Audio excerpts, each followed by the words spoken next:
One of the most important concepts to understand when it comes to sports betting is your bankroll, and more specifically, how to manage your bankroll. What are different bankroll management best practices? All of that stuff is incredibly important for sports bettors, especially new ones. So in this video, I'm going to answer the question of what is bankroll management in sports betting? What does a bankroll even mean? What are the best strategies when it comes to bankroll management? And then also answering the question of how much should I put on a bet? Pretty simple, answering the question of how much you should be betting on an individual play. As for me, my name is Matt Modi.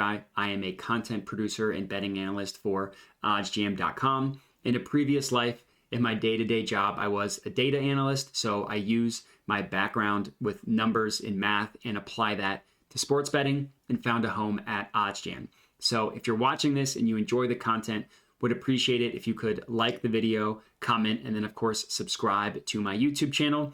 And then if you want to find me on social media, you can at my Twitter handle, Jedi Modi, and we can get right into it. So I have these slides prepared, very, very complicated stuff, answering all the questions that you might have when it comes to your bankroll. Number one, what is a bankroll? What does that even mean?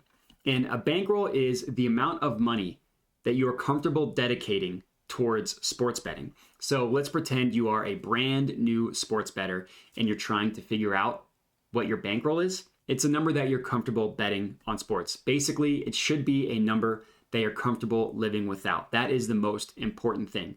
I get a lot of questions from people asking what their individual bankroll should be, and I almost never answer it because, to be honest with you, it's not my place to tell you how much money you should dedicate to sports betting. It needs to be a number that you come to independently, and it's all dependent on your risk tolerance and your financial situation. Some people might be more comfortable risking more money than others.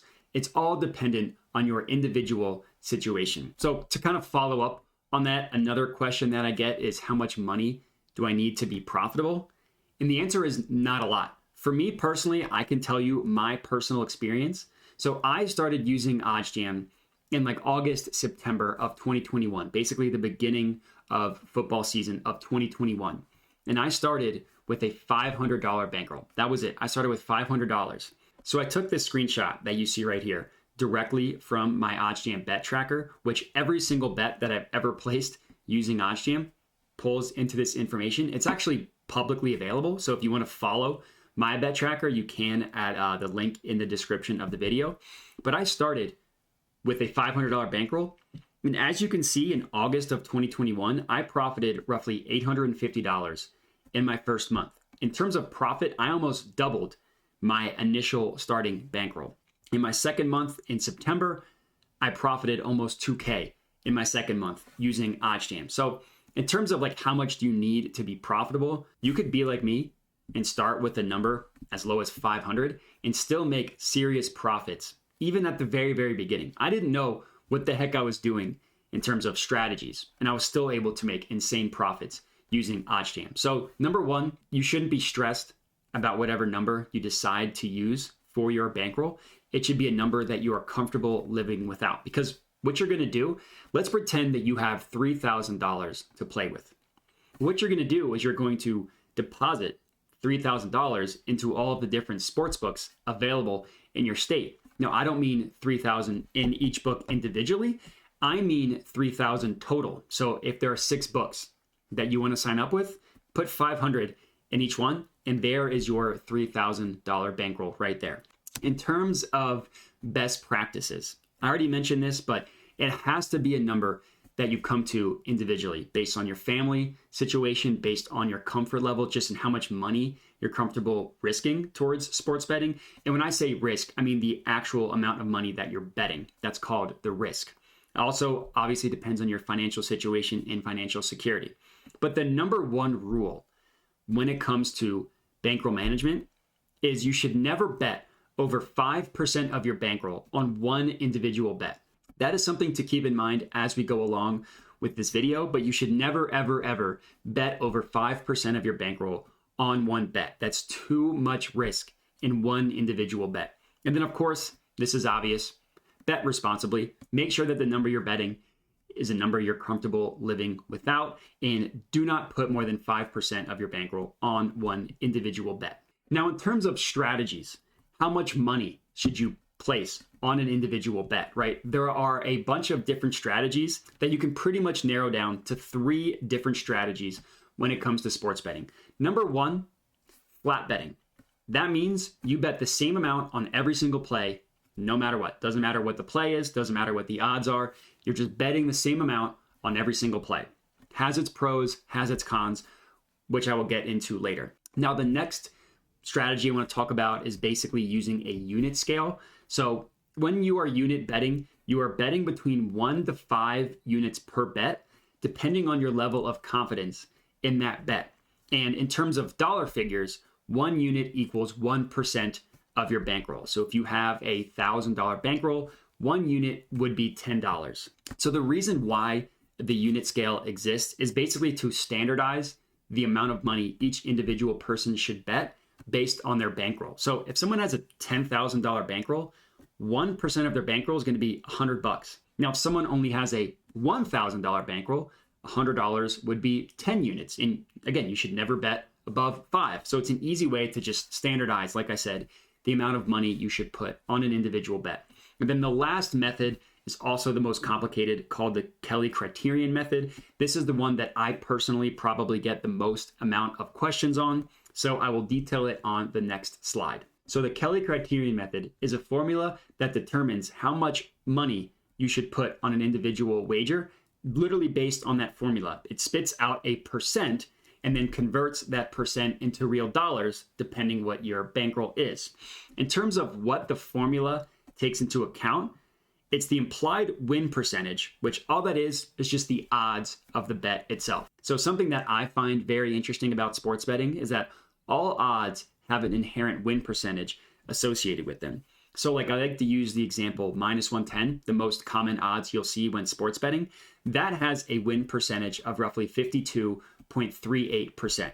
So that means if you bet 1,000 bets at -110 odds and you win exactly 52.38% of your bets, you will have broken even.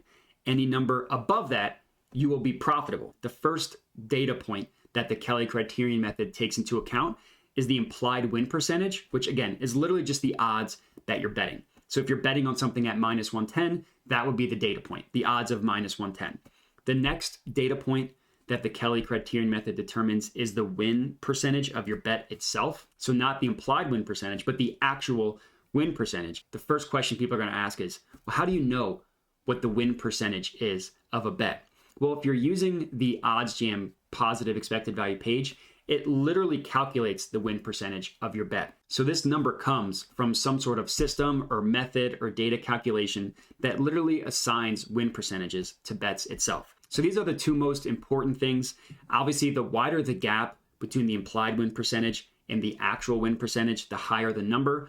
Another thing that will increase the amount of money that it tells you to put on a bet is just how high the implied win percentage is. Like if you're betting on something that has an implied win percentage of 70%, it's going to tell you to bet more on that than something with an implied win percentage of, let's pretend, 30%. And then once a percent is determined based on these 2 things, then you need to input your bankroll, and then it gives you an actual number based on your bankroll. So if you have a $1,000 bankroll and the formula says you should bet 2% of your bankroll on this wager, it would literally convert that, spit that out, and tell you to wager $20. The last thing about the Kelly Criterion method is the Kelly multiplier. Now, this is the most complicated part of the Kelly Criterion method to understand. But what you need to understand is that a lot of times the formula will give out a percent of your bankroll that is above 5%. So the formula is a little too generous in terms of how much money it tells you to bet. So the best practice is to set your Kelly multiplier at either 0.25 or 0.5, basically saying, so if the formula initially spits out saying you should bet like 5% of your bankroll, having your Kelly multiplier at 0.5 or 0.25 just puts that number in half or 1/4 of that number. So having the Kelly multiplier at either 0.5 or 0.25 just gives you a more reasonable amount of money you should be betting per individual bet. So the last question you're going to ask me is, okay, thanks for all this information, but what strategy is the best? What should I individual who is watching this video do for my bankroll? How much should I put on a bet? And unfortunately, the answer depends. Now, that's not a cop-out. It just depends on your individual situation. And the reason why I say it depends is it just depends on the individual and what their betting process is like. There are some individuals that blindly bet off the positive expected value page, and they don't even want to think about it. They don't want to put thought into the bets. They just want to blindly bet. For those people, just do a flat unit method. Bet 1 unit on every single play that you like on the positive EV page. It takes a lot of thought out of it. Now, there are also people that only bet above a certain percent on the positive expected value page, saying, you know what, I'm only going to bet on plays where I have an edge of 2% and above, or 3% and above, or whatever. For those people, I tell them to use the Kelly Criterion method. And the reason why is because they're placing bets that inherently have a wide gap between the implied win percentage and the actual win percentage calculated from OddsJam. So when you're doing that, the Kelly Criterion method is going to give you a reasonable amount of money to place on those individual bets. Now, for me, I can only tell you what I do personally. I mostly have a flat unit method. When it comes down to it, to be honest with you, if you have a sample size that is large enough, a lot of this stuff evens out. Whether you are flat unit, whether you are unit betting based on confidence, whether you are using the Kelly Criterion method, all that stuff kind of evens out over the course of time. So for me personally, what I do is I mostly use a flat 1 unit method. I put 1 unit on average on the majority of my plays, which for me is $100. I have a $10,000 bankroll. And then for player props, I lower my unit size down a little bit and I put 0.75 units, which for me is $75 specifically on player props. And you're going to ask why. It's just because player props have a little bit of a higher variance, so I unit size that down a little bit. And for me, when I say 1 unit, I mean risk to win 1 unit if I am betting on something that is for minus money. So if I'm betting on something that is for minus 110 odds, I will risk $110 to profit 100. So when I say 1 unit, I mean 1 unit profit.